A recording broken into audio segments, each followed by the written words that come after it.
I want you to imagine, just for a second, that you are dropping down below the surface of the ocean. Oh, okay. Let's do it. So you go down maybe a few dozen meters, and very quickly, the physical world, as you know it, just completely changes. I mean, the light disappears, Right. the visibility vanishes into this endless pitch black void. And to our human eyes, it feels like an incredibly isolating, kind of empty place. Yeah, you feel totally cut off. Exactly. But the reality is completely the opposite. If you switch off your reliance on vision and simply listen, you realize you are suspended in the middle of this roaring, nonstop symphony. Yeah, it's such a perfect way to put it. We're such a visually dominant species that we naturally equate darkness with emptiness, But beneath the waves, the physical rules of the environment completely flip. Light really struggles to penetrate water. It scatters and fades within, I don't know, a few hundred meters. So you're basically useless down there. Right. But sound, on the other hand, absolutely thrives. Because water is incredibly dense-like. The molecules are packed really tightly together. Acoustic energy transfers much more efficiently than it does in the air. Wow, so it travels further. Way further Yeah. and faster. Sound travels roughly 4.5 times faster underwater. And it propagates across these vast distances, meaning that, that dark environment is actually just bursting with high-resolution information. And that's exactly what we're digging into today. We are going to explore how humanity is finally learning to tap into that information and listen to the planet. It's about time, honestly. It really is. So welcome to this deep dive. We're drawing our insights today from this really brilliant piece of writing. It's the August 3, 2026 Pantheon Perspective blog by Jessica Jones. Great piece. Yeah, it's titled Listening to the Ocean, How Underwater Microphones and AI Are Helping Us Understand a Changing Planet. And I mean, this source completely rewires how you think about marine biology and oceanography. It really does. The author establishes this crucial baseline right out of the gate, which is that relying on visual surveys to understand the ocean is just a fundamentally flawed sampling method. Right, because of the light issue. Exactly. The ocean is vast, it's deep, it's dark, and it's constantly moving. So a researcher can spend weeks on a surface vessel, staring at camera feeds from a remote submersible, and they are still only observing a microscopic fraction of the ecosystem. The best way to picture this limitation for yourself is imagine trying to understand the complex dynamics of a bustling metropolis like New York City. Oh, that's a good analogy. Right. But your only method of observing the whole city is by looking through a tiny keyhole in a door at midnight, wielding a really weak flashlight. Yeah, you might catch like a fleeting glimpse of a taxi driving by or maybe someone walking a dog on the sidewalk, but you totally miss the entire context of the city. You miss everything else. Right. You miss the hum of the subway rumbling underground, the distant sirens, the general flow of the traffic. And for decades, traditional visual surveys of the ocean have been exactly like that flashlight through the keyhole. Which is wild to think about. It is. So to actually understand the environment on a macro scale, scientists realized they had to pivot. They had to pivot to acoustics. They needed to build sensors capable of surviving those crushing depths to capture the one signal that actually does travel across those dark distances. Which brings us to the hardware, right? Yeah. The hydrophones. Hydrophones. Because we aren't talking about, standard recording equipment here. These are specialized instruments encased in titanium or, heavy synthetics, designed to withstand literally thousands of atmospheres of pressure. They're built like tanks. Yeah. And according to the source, the real superpower of a modern hydrophone isn't even just its sensitivity, it's the endurance. Oh, for sure. Because these devices are completely passive, they aren't pinging the water with active sonar or anything. They're just deployed to sit silently on the seafloor for days, months, or even years, just quietly gathering the acoustic fingerprint of the ocean. And NOAA Fisheries utilizes this technique heavily. They refer to it as passive acoustic monitoring. And the spatial scale they operate on is massive. How big are we talking? Well, researchers can deploy a localized cluster of hydrophones around a specific coral reef, sure.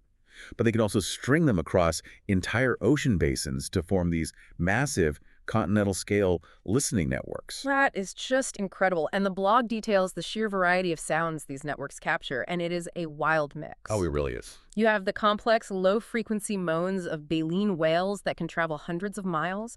You have the rapid-fire, high-frequency clicks dolphins use for echolocation. You even hear the physical environment shifting, right? Yeah, like ice. Exactly, the Yeah. distinct crack and groan of melting sea ice up in the Arctic. Plus, you hear the high-pitched, static-like crackle of snapping shrimp. They're surprisingly loud, those shrimp. Right. And then, layered underneath all of that biological and geological activity is the constant low-frequency mechanical hum of distant human ship traffic. It's a crowded acoustic space for sure. Okay, let's unpack this for a second. Because if you are a researcher deploying these highly sensitive sensors to record absolutely everything 24 hours a day, 7 days a week for years at a time. Right. I mean, catching every single whale moan, every snapping shrimp, every passing cargo ship, aren't you just completely drowning in a sea of raw, unintelligible noise? Yes, exactly. How is a decade of overlapping underwater static actually useful? That is the big question. The reality of modern oceanography is that the hardware is no longer the bottleneck. We can collect acoustic data all day long, no problem. We have enough microphones. Exactly. The fundamental crisis the field ran into was processing power. Because a single hydrophone node can record thousands of hours of audio. Just one note? Just one. So multiply that by a network of 50 sensors over 5 years, and you generate way more acoustic tape than a human researcher could manually review in a dozen lifetimes. It's a total data deluge. I mean, if you have a marine biologist sitting with a pair of headphones trying to pick out, like, one specific endangered whale call from 3 years of background ocean noise, the science basically grinds to a halt. It's impossible. The human ear and the human attention span simply cannot process that volume of information. So the researchers realized they needed a translator, Right? a system that doesn't sleep, doesn't suffer from ear fatigue, and can analyze years of tape in a fraction of the time. And this is where the source introduces artificial intelligence and machine learning to do the heavy lifting. Yes, the game changer. And the mechanics of how the AI actually listens to this data are just fascinating, because if you're wondering how a computer processes an audio file, it usually doesn't listen to it at all. Right. It looks at it. Yeah, it looks at it. The algorithms take the raw audio data and run it through this mathematical process to create a spectrogram, which is essentially a visual heat map of the sound frequencies over time. And transforming the audio into a visual format is the absolute key to the whole system. Why is that? Because once the sound is a spectrogram, researchers can unleash highly advanced image recognition algorithms on it. So you feed the machine learning model thousands of visual examples of a specific orca call, or, say, the exact acoustic signature of a commercial fishing vessel's engine. And it memorizes what that looks like. Exactly. The system learns the unique visual fingerprint of those sounds. So it acts kind of like facial recognition, but for sound waves? Basically. That's wild. So the AI can ingest a decade's worth of raw, unfiltered ocean audio, convert it, scan it at lightning speed, and instantly flag the exact moments a specific species swam past the sensor. What's fascinating here is how this is being used right now. The blog highlights a specific conservation initiative utilizing this called the AI for Orcas project. Oh, I loved this part. Right. They pair these hydrophone networks with machine learning models to detect killer whale calls, clicks, and whistles in near real time. And the speed is what makes this actionable. I mean, think about it. If a researcher manually reviewing tape discovers that an endangered orca pod was swimming through a busy commercial shipping lane 6 months ago, that data is purely historical. It's too late. Yeah. You can't protect a whale retroactively. Exactly. But if the AI flags the acoustic signature of that pod almost immediately, the data becomes an active conservation tool. Yes. It can trigger immediate alerts to commercial ships in the area to slow their speed, drastically reducing the risk of vessel strikes. It's like having a brilliant assistant who listens to 1,000 radio stations at once and instantly turns up the volume only when your favorite song, or in this case, an orca, comes on. That's a great way to think about it. And the source makes it very clear that the AI does not replace the scientists. It focuses them. It does the grunt work. Exactly. It takes an overwhelming, paralyzing amount of raw data and isolates the signal from the noise. The AI identifies the pattern, sure, but human beings still have to provide the biological context, the scientific judgment, and ultimately the policy decisions about how to actually manage the vessel traffic. Which makes sense. But, okay, this AI system is brilliant for tracking vocal animals. If a species is constantly broadcasting its presence with songs and echolocation clicks, the AI can just map its entire migration route. But that brings up a really massive blind spot in the system. What about the marine life that doesn't sing? Ah, the quiet swimmers. Right. If you have an apex predator like a great white shark or a critically endangered sawfish, they aren't singing complex songs to each other. They are largely silent. So how do researchers use an acoustic network to track an animal that doesn't make any noise? It's a huge challenge. The quiet swimmers represent a major hurdle for passive acoustic monitoring. As the source details, sharks and sawfish do not communicate in ways that standard hydrophones detect. So they're just completely off the radar. In their natural state, they are acoustically invisible. So to monitor them, researchers shift tactics to a method called acoustic telemetry. Right. And if you've ever driven on a toll highway with an electronic toll pass in your car, you already understand how acoustic telemetry basically works. Yeah, that's exactly what it is. Instead of waiting for the animal to make a natural sound, marine biologists physically attach a small acoustic tag to the shark. And that tag acts like an underwater EZ pass. A literal ping. Yeah, it emits a highly specific, high-frequency ultrasonic ping, and then researchers deploy a series of acoustic receivers, these specialized listening gates, throughout a coastal environment. So whenever that tagged shark swims within range of one of those receivers, the station hears the ping, logs the unique ID code of the tag, and records the exact timestamp. Okay, wait, so we aren't actually hearing the shark naturally, we're giving it an artificial acoustic footprint. Exactly. The silent animal is essentially given this acoustic footprint so it can be integrated into the broader listening network. NOAA fisheries actually relies heavily on telemetry to study the localized movements of sharks and sawfish, mapping out how they utilize different habitats for feeding or breeding. And the AI comes back into play here, right, to handle the complexity of all these variables. Absolutely. Because you aren't just looking at one shark's location, you are mapping millions of EZ pass pings over years. And the machine learning models take that massive data set of movement and layer it against fluctuating environmental data. Right, so the algorithms analyze the telemetry pings against subtle changes in water temperature, or shifts in local prey availability, or even fluctuations in human coastal activity. It layers everything. Everything. And by cross-referencing all those layers, researchers can build highly accurate predictive models. They can forecast where sharks are most likely to spend their time during specific seasons, and even identify which shallow coastal habitats are absolutely critical for supporting vulnerable young sharks. And these insights have direct, real-world applications. The blog points out that coastal communities use this specific data to govern fisheries management and dictate coastal development. It affects local policy. Yeah, if the telemetry network proves that a critically endangered sawfish population uses a specific estuary as a nursery every April, local authorities can restrict dredging or heavy boat traffic in that specific area during that crucial window. So we were effectively mapping the biological life of the ocean through sound. But, as comprehensive as that biological mapping is, it only represents one single layer of the ocean's overall acoustic profile. Oh, right. Because the ocean is not just a quiet bathtub filled with tagged sharks and singing whales. It is a physical, dynamic, highly volatile part of the Earth's crust. And geological processes are incredibly loud. Oh yeah, the Earth itself generates a tremendous amount of noise.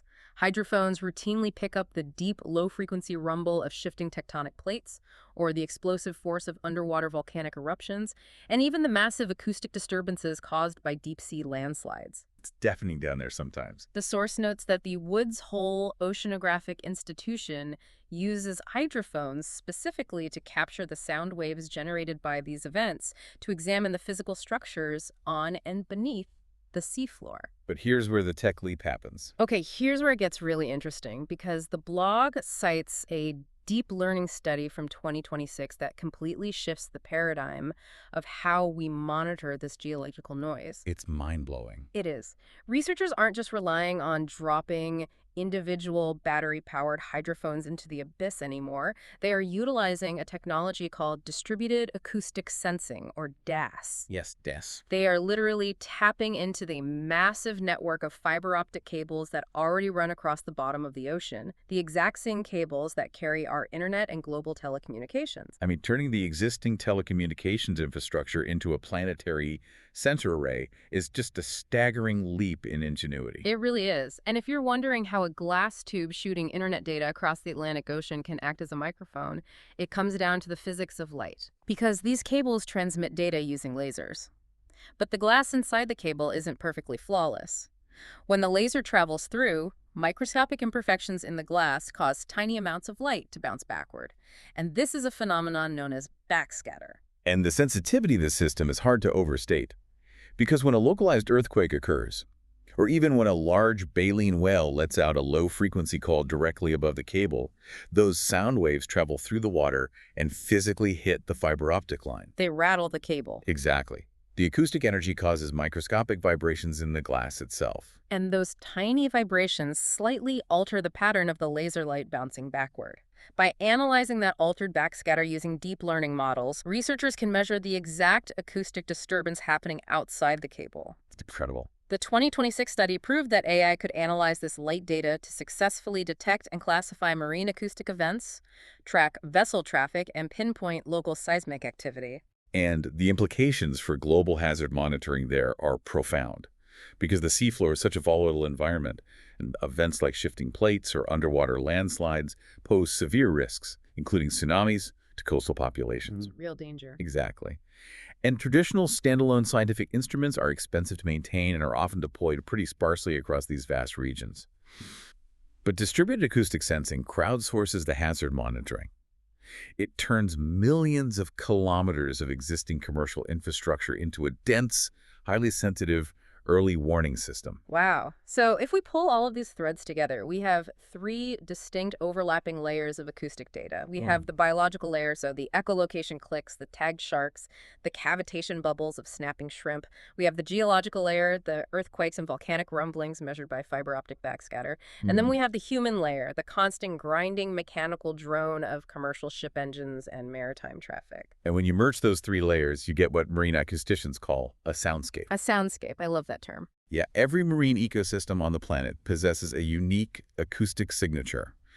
It is a holistic audio fingerprint that really reflects the complex interaction of the biology, the geology, and the human presence in that specific space. And the source heavily emphasizes that this soundscape is the ultimate diagnostic indicator of ecosystem health. Absolutely. For example, if you listen to the audio profile of a pristine, healthy coral reef, it is the furthest thing from quiet. It's so loud. It's an absolute cacophony. It crackles with the intense sound of thousands of snapping shrimp, layered with the low thumping of fish calling to one another to establish territory. Conversely, if you listen to the soundscape of a major shipping lane intersecting with a marine sanctuary, the profile is aggressively dominated by the mechanical noise of propellers and engines. It just drowns everything out. Right. This human-generated noise can cause a phenomenon called acoustic masking. It physically drowns out the frequencies that whales and dolphins rely on to communicate, navigate, and find food. That's heartbreaking. It is. Or another example, if you turn the sensors toward an environment undergoing rapid climate shifts, like the Arctic, the soundscape reveals the physical noise of the ice breaking apart. And alongside that, you hear the novel biological sounds of invasive species moving into waters that historically would have been way too cold for them to survive in. So to manage all this, the blog points to NOAA's Passive Acoustic Data Viewer. It's an analytical tool designed specifically to ingest these massive soundscapes and characterize all the interacting physical, biological, and anthropogenic noises. And this is where the AI proves its ultimate value again. Yeah, because the algorithms can take these colossal audio files and compare the ecosystem's soundscape across different seasons, across varying geographic locations, and even across decades of time. Right. The system is designed to identify shifting baselines. The AI can instantly detect anomalies, alerting researchers when a specific reef begins to sound fundamentally different than it did, say, 5 years ago. Like an early warning system for the reef? Exactly. If the crackle of the snapping shrimp starts to fade, it indicates a dangerous drop in biological abundance. If storm patterns in a region are acoustically intensifying year over year, the record captures the escalating severity. The machine learning connects all these fast, complex variables, basically using the ambient noise as a real-time health monitor for the environment. So what does this all mean? We can measure the microscopic vibrations of whale calls hitting internet cables. We can track the easy pass pings of silent sharks. We can hear the ice caps melting and the reefs crackling with life or slowly going dead. Yeah. What is the ultimate objective here? Is the scientific community just trying to build the most high-resolution, data-rich audio file of a changing planet? Well, if we connect this to the bigger picture, the author makes a very clear argument in the final section of the text. The most profound element of this work isn't the sophistication of the machine learning models, and it isn't even the ingenuity of the fiber optic sensors. What is it then? It is what all of this infrastructure allows us to protect. The objective is absolutely not to just turn the ocean into a passive stream of data to be hoarded on a server somewhere. The objective is active stewardship. Exactly. The technology gives humanity an unprecedented mechanism for paying attention. It allows us to perceive the complex social structures of marine mammals navigating through these chaotic shipping lanes. It provides early warnings of geological hazards. But with that comes responsibility. Right. Acquiring that deep, high-resolution understanding carries an inescapable responsibility. Right. Because the AI can isolate the signals and flag the anomalies endlessly, but algorithms do not enact conservation strategies. We do. Human beings have to decide how to adjust commercial fishing quotas, how to regulate noise pollution, and how to mitigate the pressures of coastal development based on what the soundscape is telling us. It's a profound realization to end on. We've covered incredible ground today, starting from the misconception of the ocean as this pitch black, silent, unknowable void. It's anything but silent. Exactly. We've seen exactly how blind we are when we rely solely on visual observation. But by engineering hydrophones that survive the crushing deep, by tagging the silent predators, and by turning our very internet cables into an ear for the earth, with AI acting as our tireless translator, we can finally perceive the entire soundscape as the literal heartbeat of the planet. It represents a fundamental shift in our relationship with the natural world. For the vast majority of human history, we assumed the ocean was silent simply because we lacked the physical capability to hear it. Right. But as the source eloquently highlights, the ocean has been speaking all along. Yeah. We were just deaf to the broadcast. And that leaves you with a really powerful, lingering thought to walk away with. The ocean has always been speaking, and now we finally have the technological capacity to listen. But what we are hearing through these vast acoustic networks isn't just the raw, untouched beauty of nature. We are increasingly hearing the echoes of our own choices reverberating beneath the waves. We hear ourselves. Yeah, we hear our global supply chains drowning out ancient whale migrations. We hear the localized silence of reefs that used to crackle with abundance. This technology is essentially acting as a giant, unavoidable acoustic mirror.